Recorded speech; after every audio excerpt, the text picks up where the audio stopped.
احسن اقبال نے چینی حکومت کی ساکھ پر خطرناک ترین اور مہلک ترین حملہ کر دیا ہے۔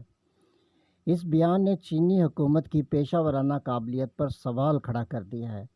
ایک نجی ٹی وی کے پروگرام میں سنگین ترین بیان دیا کہ 2018 کے انتخابات سے پہلے چینی حکومت نے پاکستان کی اسٹیبلشمنٹ کو مشورہ دیا کہ کوئی نیا تجربہ یعنی پی ٹی آئی کی حکومت قائم نہ کریں، کوئی نیا تجربہ نہ کریں، بلکہ نون لیگ کی حکومت کا تسلسل برقرار رکھیں، کیونکہ پی ٹی آئی کی حکومت اقتصادی راہداری سی پیک پر خطرناک اثرات مرتب کرے گی۔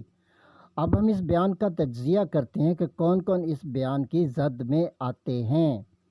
یہ بیان یہ اشکار کرتا ہے کہ پاکستان میں کسی قسم کی جمہوریت اور پاکستان میں حکومت انتخابات سے نہیں بنتی، بلکہ پاکستان میں اسٹیبلشمنٹ حکومتیں بناتی بھی ہے اور گراتی بھی ہے، اور پاکستان میں انتخابات محض ڈرامہ بازی ہیں۔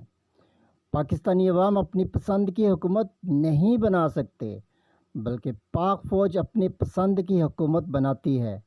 احسن اقبال شاید یہ کہنا چاہتے ہیں کہ پاکستان میں سیاسی خود مختاری سرے سے ہے ہی نہیں، بلکہ چین اور دوسرے ممالک پاکستان میں حکومتیں بناتے ہیں اور حکومتیں بنانے میں اپنا اپنا کردار ادا کرتے ہیں۔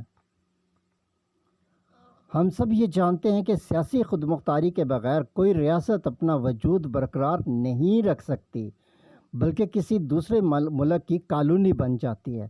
سادہ الفاظ میں احسن اقبال نے پاکستان کو چین کی ایک کالونی قرار دیا ہے، جیسے 1947 سے پہلے برِ صغیر پاک و ہند برطانیہ کی ایک کالونی تھا۔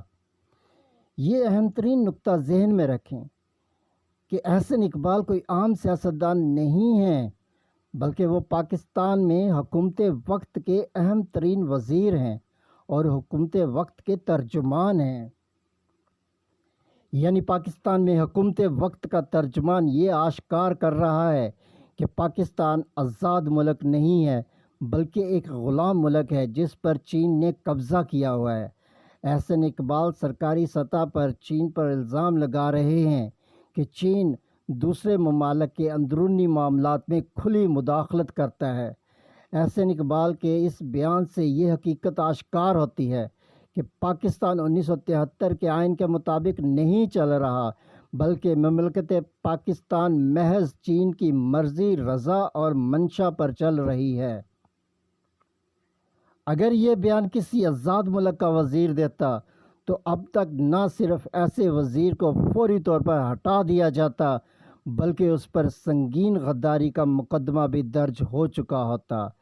لیکن بدقسمتی سے پاکستان میں ایسے حالات چل رہے ہیں، پاکستان ایسے دور سے گزر رہا ہے کہ نون لیگ کے لوگ اگر سرکاری سطح پر دن کو رات کہہ لیں یا رات کو دن کہہ دیں، یا نون لیگ کے لوگوں کو یہ اختیار حاصل ہے کہ وہ چاہیں تو پاکستان میں دین اسلام کی جگہ کسی دوسرے مذہب کو بھی سرکاری مذہب قرار دے دیں، تب بھی کوئی شخص یا ادارہ ان سے پوچھ گچھ نہیں کر سکتا۔